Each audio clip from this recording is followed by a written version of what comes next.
To another expert panel discussion on the airline crewing Enigma community. My name is Daniel Stecher, and I'm very glad that I could again convince a couple of experts from our beloved airline operations crew management industry to discuss again change management. So surrounded by people, the hilarious reason or reality of change management in airline operations. And we had already a session last month, and we still have a lot of questions remaining. Plus, for this session, I have added some more questions specifically on the topic of RFPs, and that's why I'm glad that Marcel from Qatar Airways and Matt from Flair Airlines are joining me. We're waiting for the other panelists who are probably just trying to log in. And so let's kick it off, Marcel, Matt. We had from our last month the question about the organizational culture and the resistance to change. So what I'm also observing from outside, the question is, are airlines stuck in their ways because of organizational inertia? And how much of the resistance to modern crew management systems comes from internal stakeholders? And just to mention a few union concerns, also the fear of the rules required to be in an next generation crew management system, the middle management hesitation or the missing support, and even senior leadership priorities. So Marcel, what is your perspective? Is the resistance coming from inside out? Yeah, I think. Well, first of all, I would like to react to what is now said on the screen, and I know you, so you put it there to provoke. Uh, I don't believe that the resistance is actually towards modern crew management systems. There there is a resistance to go there. That's a different story. But the systems, the goal on the horizon, I think most people would want to go there. But yeah, there is a resistance, and I believe it's universal. It's from all layers, and it's not so much the change. It's the, at least that's my perspective. It's the combination of the amount of work, the effect it has on your operation, and the risk that you're introducing. Because even though the new tools are looking very shiny and flashy and has all kinds of buttons that you want to play with, there is still a very big risk that when you press one of those buttons, then suddenly all your planes stop flying. So that's I think the risk and the resistance where it's coming from.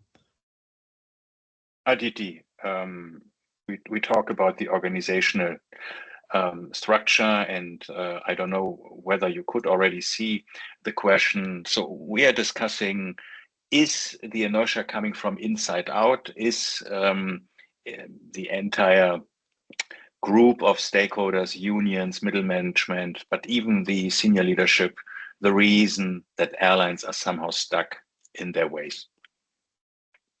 I think if I talk about here in India, everyone's very proactive in terms of change, and everyone's looking at newer technology, newer ways of working. We keep hearing things related to AI, we keep hearing things related to ML or whatever new technology can be identified. I think they're fairly open to exploring those. What could be an issue is definitely the change management, like Marcel was referring to, that the change management has to be done really well such that there is no risk involved in that changeover. So I think that risk mitigation and change management is more of a thing than really using of new technology or new features. So Matt, you are now belonging to senior leadership. I assume as a captain, you are also part of the union. So who are you going to blame first, the union or the senior leadership, or is it something else that somehow airlines are stuck in their ways? Actually, I think a lot of points have been touched quite well. Interestingly enough, we are just about to embark on this process of an RFP for our crew management and day of ops system. So a lot of what I'm going to say here is current in our organization. So at the senior leadership level, and certainly at my level or the CEO level, anyways, there is no resistance to change. There is a huge drive towards looking for efficient systems. Cost savings and efficiencies are driving that agenda. So on that level, you have that. On the union level, especially in North America, while we're in Canada, there's a heavy American influence. And on the union side, there is skepticism. And so while they are frustrated with certain aspects of the current scheduling system, they are very hesitant to change because of their understanding and the knowledge that some more advanced systems can actually, for lack of a better word, affect their seniority bidding in a more in a larger way. So there's those two aspects. Then the rest of the organization, and this is where change management does come in.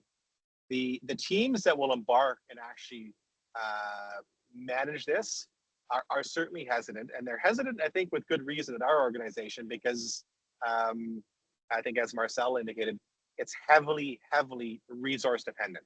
This is a major change. There is a large risk to this kind of change, and so the lift that has to be accomplished by the teams is well known. And so we see hesitancy there, or I see hesitancy there. So there's a desire to go forward, but there's a hesitancy to do so without really managing that change. And so that's kind of where we're at the moment, and maybe that helps answer some of these questions. So you were just talking about that you are running an RFP. So let's really focus now on our beloved tool of finding a new IT system. I was just posting today a pretty thought-provoking, a bit sarcastic post about it. And it would be interesting to know, Marcel, do you recall how many RFPs you have run or experienced or managed in your life? Is it more than 5, more than 10, more than 20? Oh yeah, my life is very old, so very long. So that is not fair to take me as an example. But I would guess if you count from smaller to very large ones, yeah, that would be a few dozens. Okay. But some of them Aditi? are really small. Yeah. And Aditi, how many you have experienced, be part of it? Half a dozen. Half a dozen. And Matt, is it your first RFP, or you have already experienced with a few? Oh no, within the pure flight operations realm, probably 8 or 9, and then beyond just our operation, across the company where flight ops is involved, yeah, probably a few dozen in the last 6 years.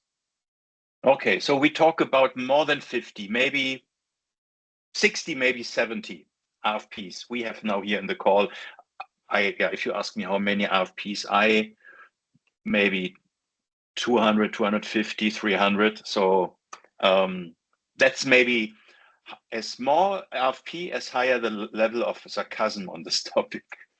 So bear with me. So if we are talking now about this RFP process, how often do we approach RFPs with a transformative ambition versus using them to just reinforce the outdated processes? So what's your view? Let's kick it off with Aditi. How often you run an RFP just to find a reason to keep everything as is, or are you really looking for something new and you push it in order to get this RFP through? I think from our perspective, we look at all the newer functionalities that are available in the market. And when we create the RFP, we mention the need rather than the exact functionalities. So when we do it, it's always like a combination of the business as usual and things that we want in addition, because the reason for change is always to bring in something new. So when when the change needs something new. So just running the business as usual or having something that we're supposed to used to doing, that doesn't solve or that doesn't really defy why we're going for an RFP. So definitely a combination. And Marcel?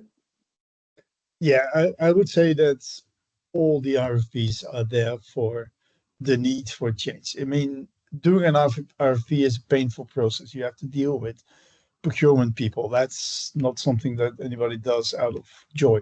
So you don't do it other than that you want to change something. Now, very often you do find that uh, the desire for change is outweighed by the problems you see for when you do the change. But so it's not every RFP actually results in something new, better and improved. But yeah, the starting point is always the desire to change what you have, to improve what you have. Before I'm asking Matt, it's a bit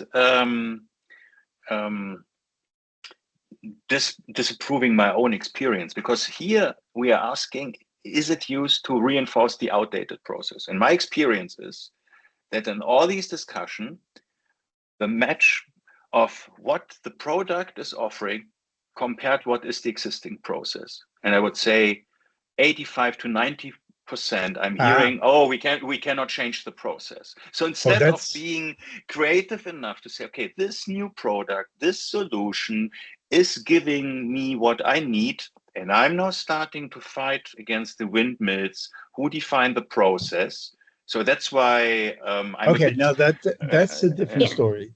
That absolutely. You start an RFP because you're not happy with what's going on now. So the current state, you want to change it, and then a Daniel kind of person comes and tells you, I have this great tool, but you have to change your shop.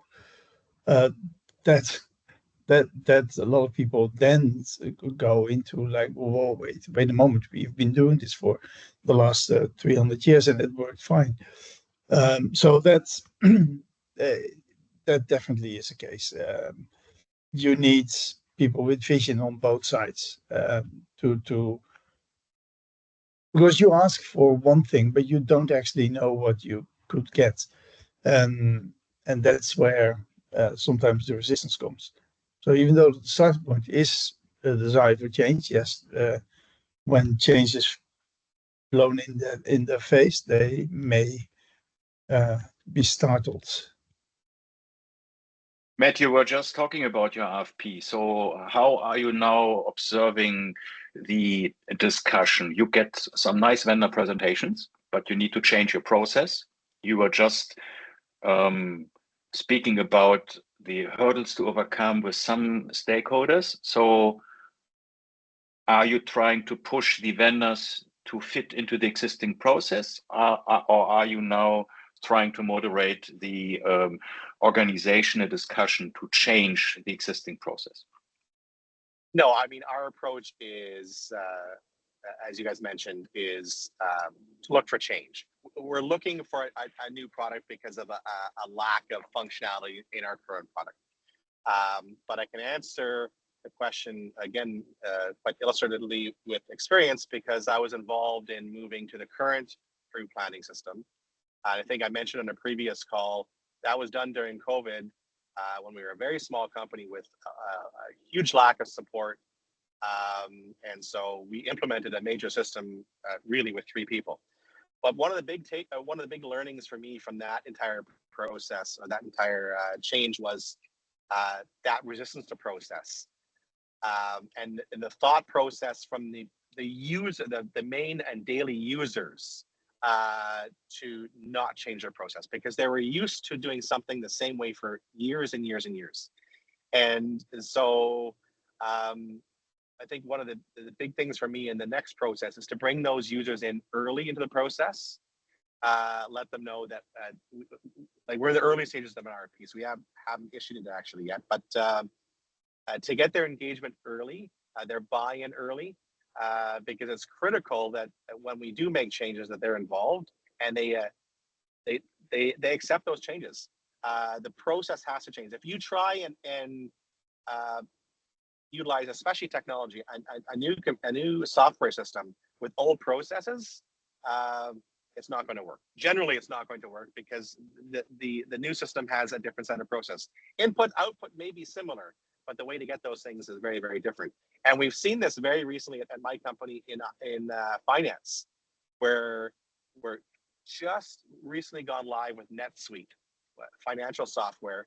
And from the financial team, huge resistance to changing process. Or in some cases, processes that didn't exist, and resistance to building out a process within the new software. So transformative is for sure. Everyone recognizes the need for it, and it should be if you're going to embark, especially in a system like this, a huge project with large expense. It should change the way you operate.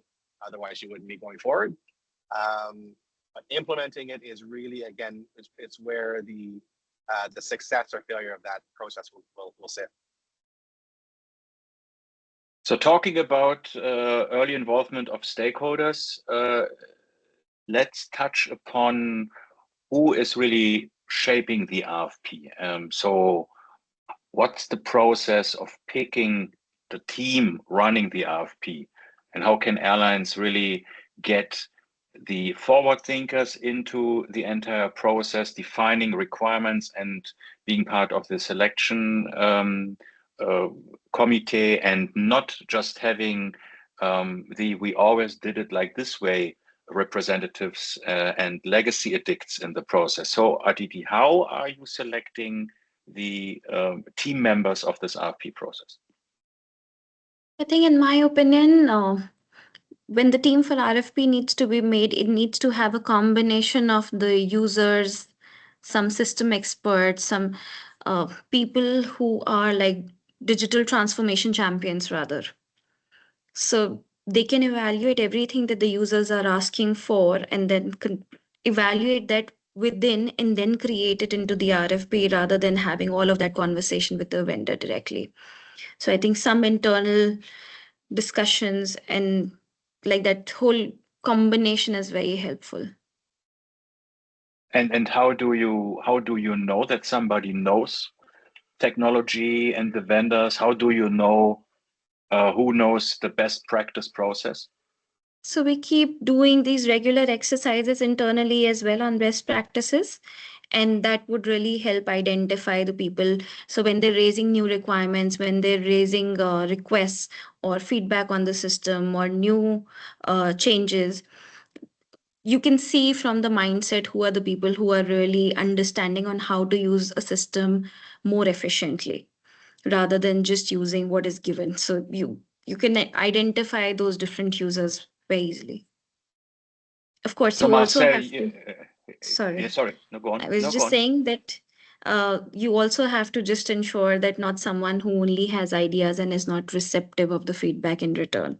So when you said that RFP question, I know what you meant, that sometimes the user can get very personal about their respective ask. And that's where you need more rational people who are open to ideas and who are willing to listen and willing to collaborate and solution the product rather than get the exact process replicated.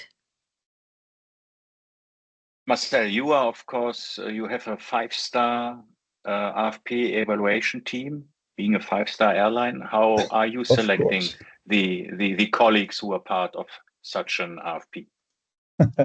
Well, no, we clearly do not. Otherwise, no, we don't. But for an RFP, I fully agree with what Aditi says. It's you need people from the business, but you don't just need people from the business because they are set in their ways and they are not open for any new technology. Yet you also don't need only those people, but so having forward thinkers only, or having even forward thinkers on one side and the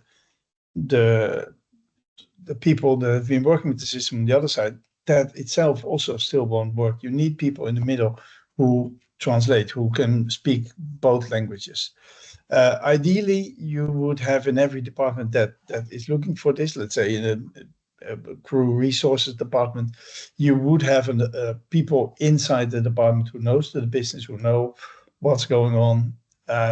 Don't necessarily have to create the rosters or create the manpower plan, but they need to be there, who have the mindset to make changes and who can translate whatever the brilliant minds of either the vendors or the internal IT department comes up with in a way that the people working with the current system, but also who is going to work with the new system, will not think like, oh my God, there you have them. Those talking suits come in here, tell me what I need to do, and I know better, but they don't listen to me.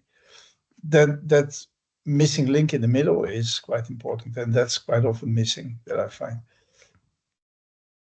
Matthew, we're talking about your initial experience a couple of years back when you implemented during the pandemic a new system, and you were touching upon change management.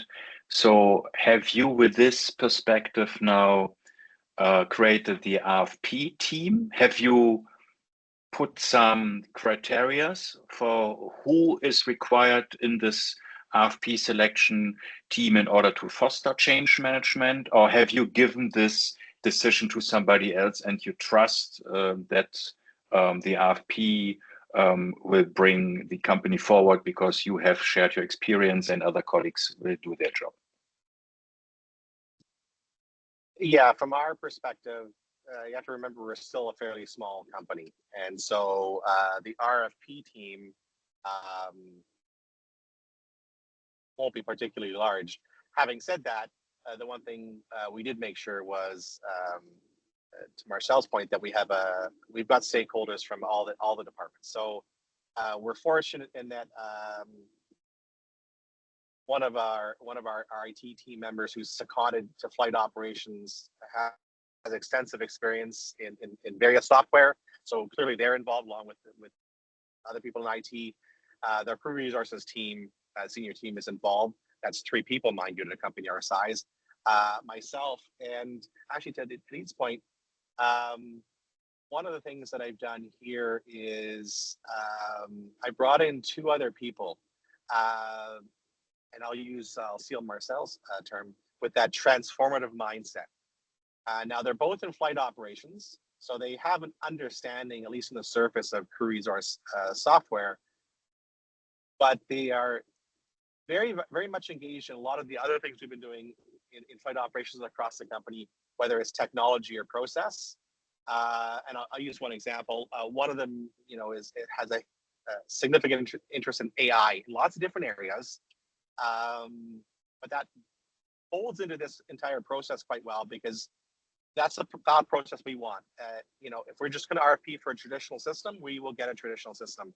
And I think we're at the stage now, both at our company and in globally with technology, that there are a lot of things happening, and you need that forethought and that I'll use the terminology, out of the box thinking.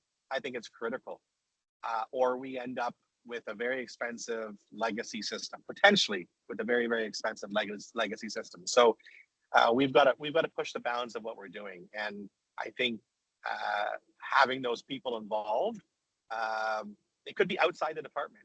We have to have that mindset that we want to push things forward. We want to push the bounds of what's possible. So Marcel, you were talking about it earlier, that a new system is a risk for the company if something is not going as expected. You have a standstill and so on. So it's a glass half empty perspective, and I think that's pretty much the standard in the industry. But is it, on the other hand, somehow limiting exactly the airline to modernize, because you can always see the risk first, but not the opportunity. What is missing? Do you need more trust from the vendor? Do you need more success stories? Because I'm reading more about failures of existing system, that I'm reading about failures after implementing a new system. So that's for me the proof that the half empty perception is not bringing you forward, because the existing systems are also very often having outages, and that cannot be taken as an excuse not to move to something new. No, absolutely. If you stay where you are, then you're gonna be left behind, and you're gonna run into trouble. So there is a risk if you don't change. That's for sure. But the thing is, put yourself in the perspective of a senior manager.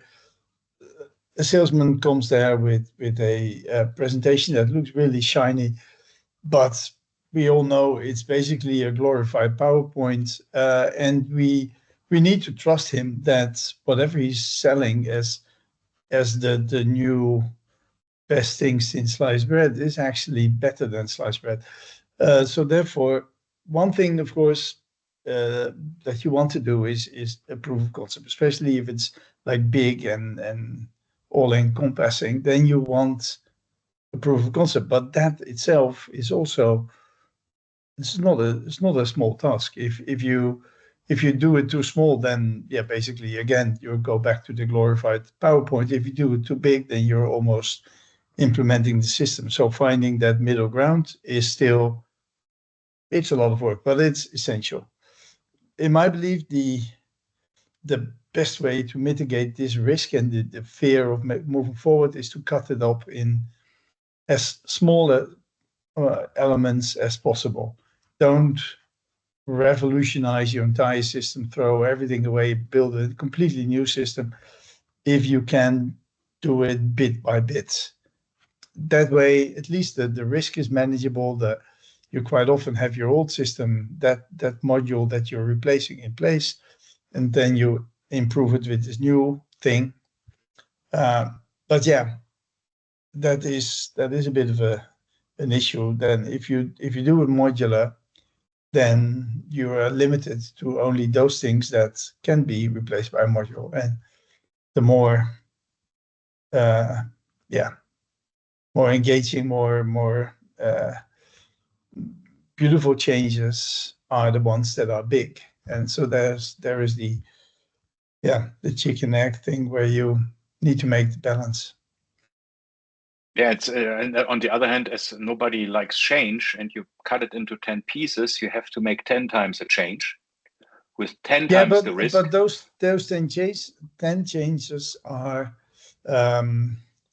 more manageable. It's not, nobody would start throwing up a tantrum if you change one module for another. Only when you say, okay, we're going to throw everything across and we're going to change everything, then people start breaking up. And yes, it is true that doing it all in one go makes it more efficient as a total process, yet the risk is exponential compared to doing it block by block by block. Aditi, you agree with the Dutch perspective that 10 times change is easier than one big change? I think it's a combination. I feel somewhere in middle, because I'm sure the problem with slicing it far too much is that everyone is so busy in the airline business, unfortunately, that the UAT cycles and the number of the hours of involvement would then increase. But to Marcel's point, I would agree that one big change needs to be sliced out. Maybe it could be done in different sprints, that it's divided such that the risk is kind of divided across or mitigated. It's not like a one big change that's happening. So from that perspective, I understand why he's saying to differentiate it. But in certain systems, these multiple changes are possible. In some of the other systems, that multiple changes are not even possible. It has to be done like a one big thing. But then, yeah, whatever we can sequence it, that for sure. But I feel in addition to the POC and the distribution of how it's getting implemented, a lot of responsibility, I think more responsibility as a partner has to be taken by the vendors in such cases.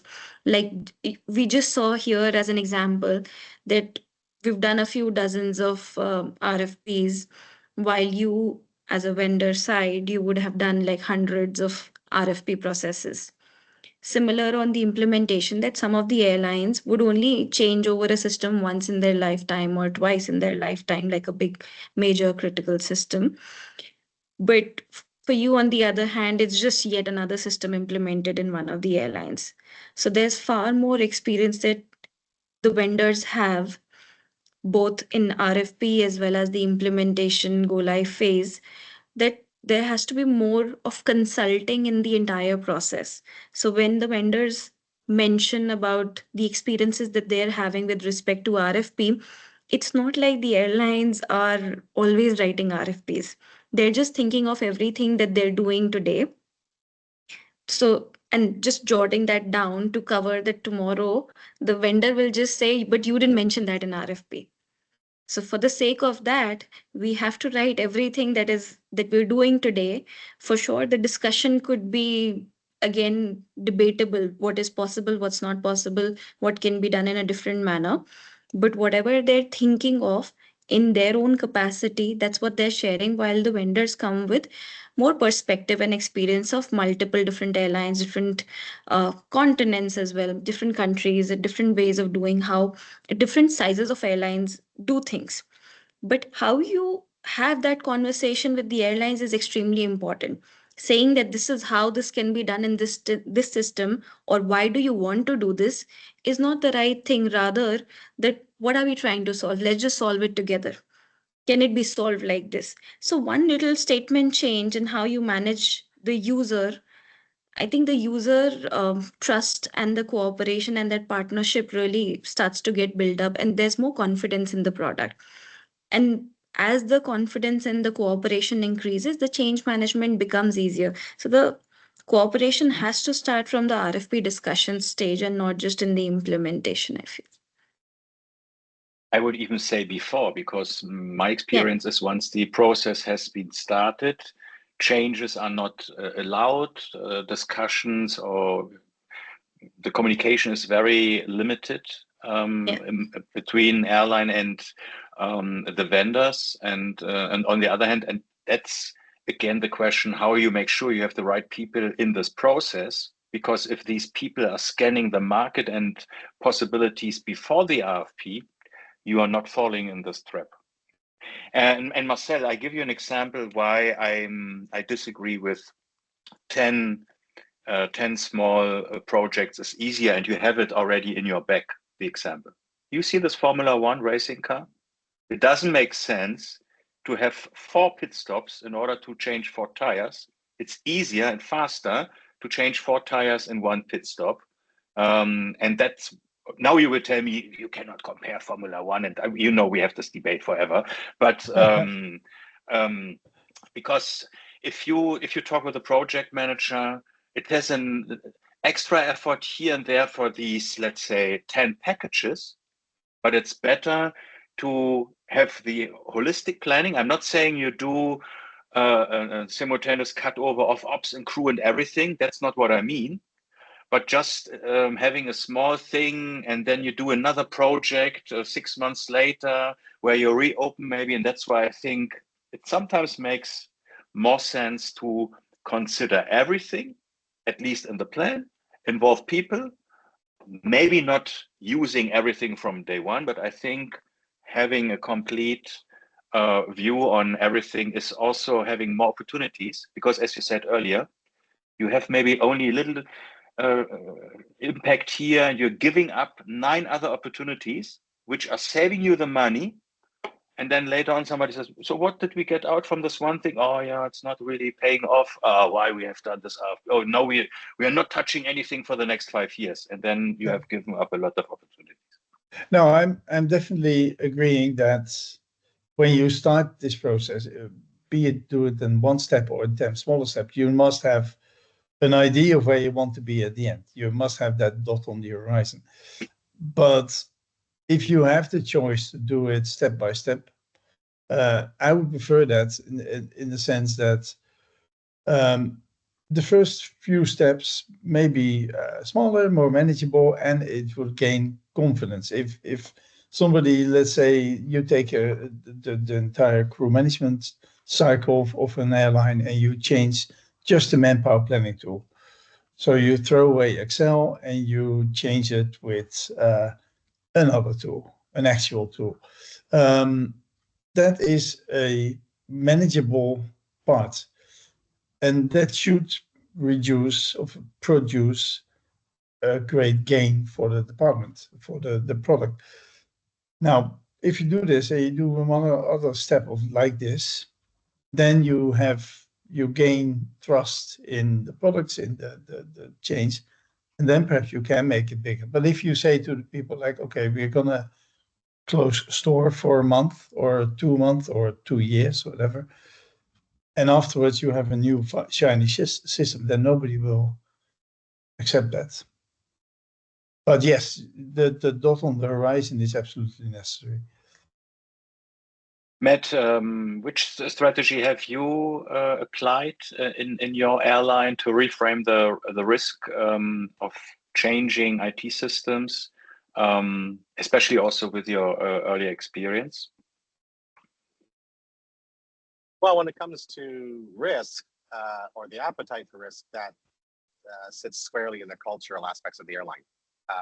And or any organization, you see some organizations that are risk averse and others that are not. My experience is that we are not risk averse. We actually embrace a change, but that's probably a function of our size still as well, that we're so small and fairly young.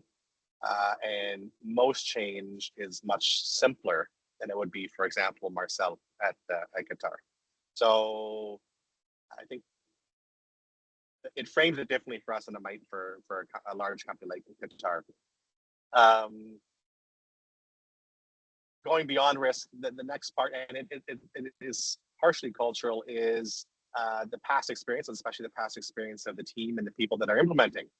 And I think I did mention, use the word trust, and it's really important because if the teams trust the process and have had good experience in the past with change, they're far more likely to embrace the new change. And if they have not, then they'll be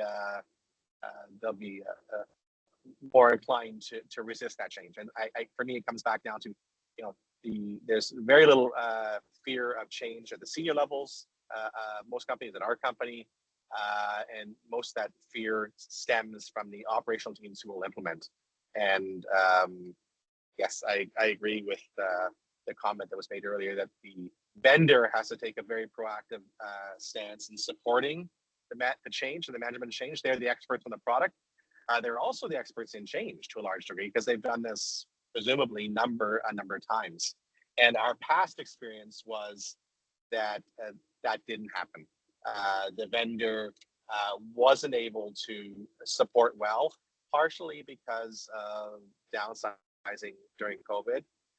And one other aspect I just touched on now, whether it's on the RFP or after implementation, is my experience has been that very often we end up dealing with salespeople and not the tech side of the business. And so one of the absolutely strict requirements for me is once we actually begin the process, is we always have a direct contact with someone on the tech side.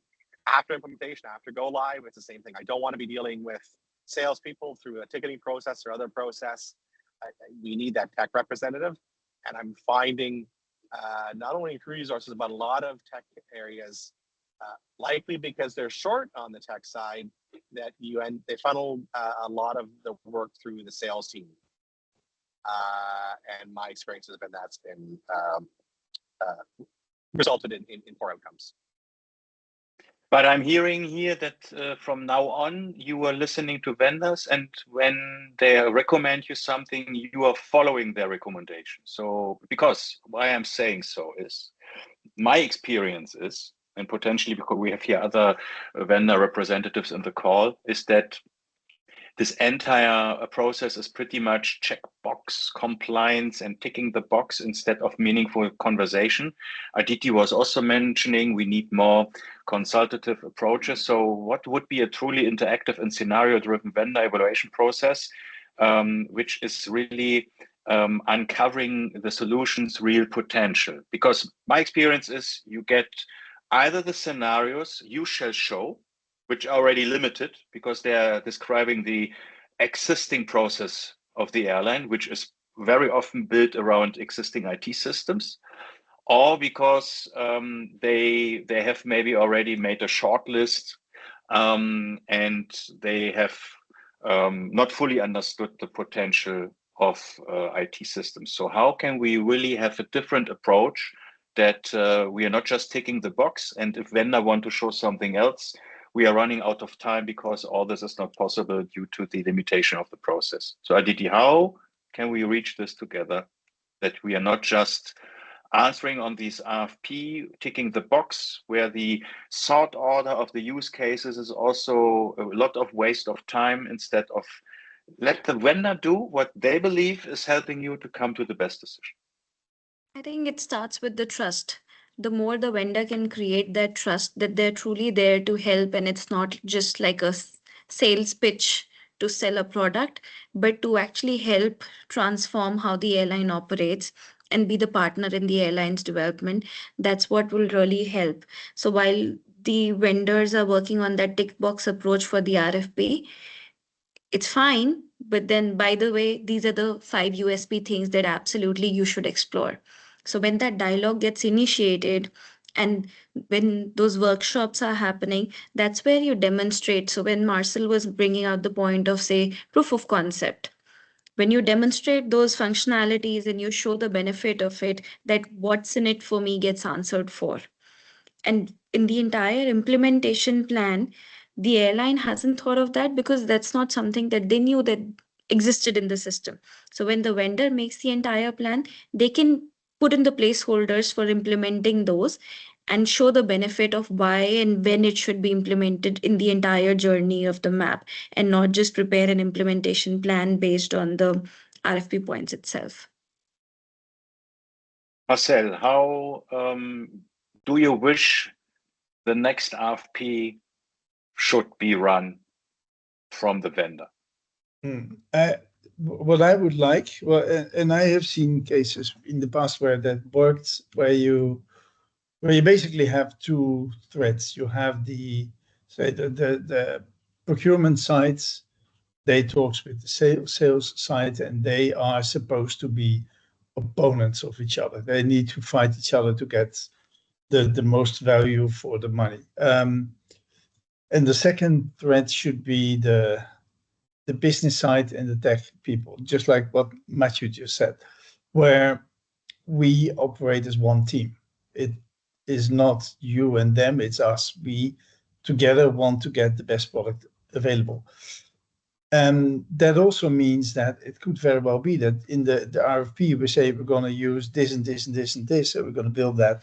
And while doing that, we realize in the implementation phase that perhaps that last step was actually not the best choice for our airline. We should have done it slightly different. So then instead of going through this entire lengthy change process and again, procurement saying, no, you said this was the dollar value, this is what you're going to pay, you're not going to get. Let them worry about that. We, as a combined team, we want to aim at getting the best product out there. And I've been in implementations where that really worked, where there was no line between the airline and the vendor, at least in that part. The other part hated each other, but that's fine. And Matt, the RFP you are running currently, is it almost perfect?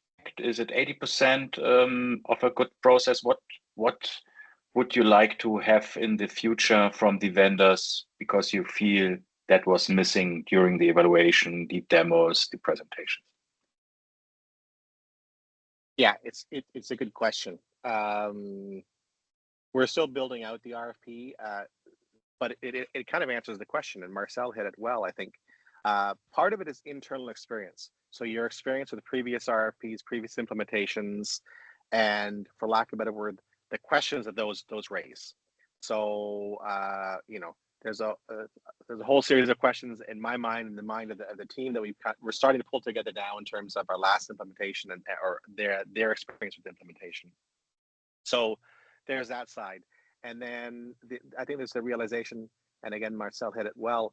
It's during implementation, especially with a major system, there's going to be learnings, and you may well come up against problems that you didn't anticipate, and obviously the more work you do in the early stages, the greater chance of not running into those issues. But I think, again, especially with a large system, that's expected. We expect there to be things that occur or processes of things that we didn't anticipate to work the way they did, and then we'll have to adjust. So preparation is I think the biggest part, and it's the internal experience.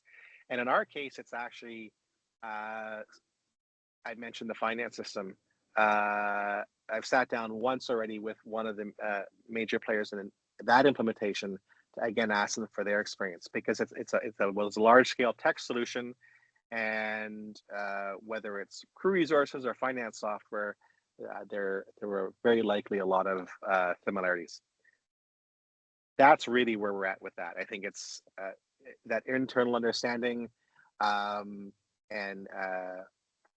Aditi hit it well as well in terms of preparing the vendor in advance. And I'll be blunt, the way I generally prepare vendors now is a little bit of bad cop, good cop, where I allow the team to be the good cop and I'm the bad cop and I'm the difficult person. And so when there's a difficult question or difficult problem arises, I get sent in so they can maintain those relationships. But to lay out those expectations, and those expectations are high. And if they're not willing to meet those expectations, then we have to have a discussion very early on. Because I think what happens in most projects is it's as mentioned earlier, you end up with a sales team and they've got grand plans and a beautiful PowerPoint, and to get there is a very, very different reality. And if they're not supporting getting there, especially with a small organization, you don't get the benefits of the software. So it's a combination of those things, but preparation in advance is clearly and setting out those expectations, both of the vendor and of your own team. Because we kept talking earlier about whether you do one big bite or a bunch of small bites. Well, it's a lot of work, and there's a lot of fear because Aditi mentioned everyone's busy, and where do you find the time? IT, flight operations, procurement to do another large project. Questions to be asked, answered, and well prepared. Thank you, Matt. So last question to the audience. Nice one from Aditi. Has anyone in the audience experienced anything unique in their RFP processes? Anybody who wants to share from the audience?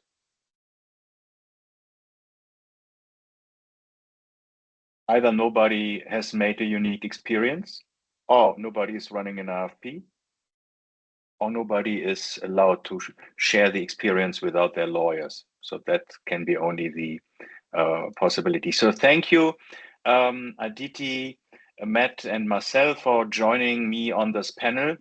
I think it was quite insightful also to touch the different perspectives on fear, complexity, risk, and opportunities.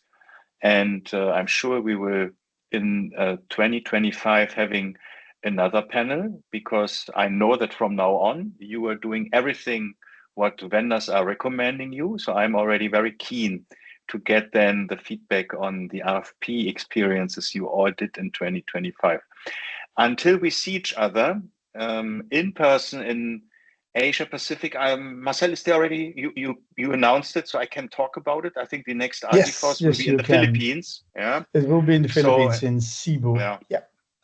And maybe this is also a nice topic then for a panel discussion, RFPs and change and fear and complexity and opportunity. So maybe we should consider this for the agenda.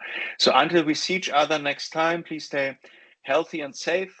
We have another session in December. It's Antonius from Aegean Air who is jumping on stage. I will send the invitations the next days on, and yeah, if you cannot make it to the next Airline Crewing Enigma session, I wish you a fantastic season ends, fantastic Christmas, also good Thanksgiving for all our America-based colleagues, and yeah, it was nice having you with us. Cheers. Bye-bye. Thank you very much, Daniel, and everybody. Bye-bye. Bye. Bye.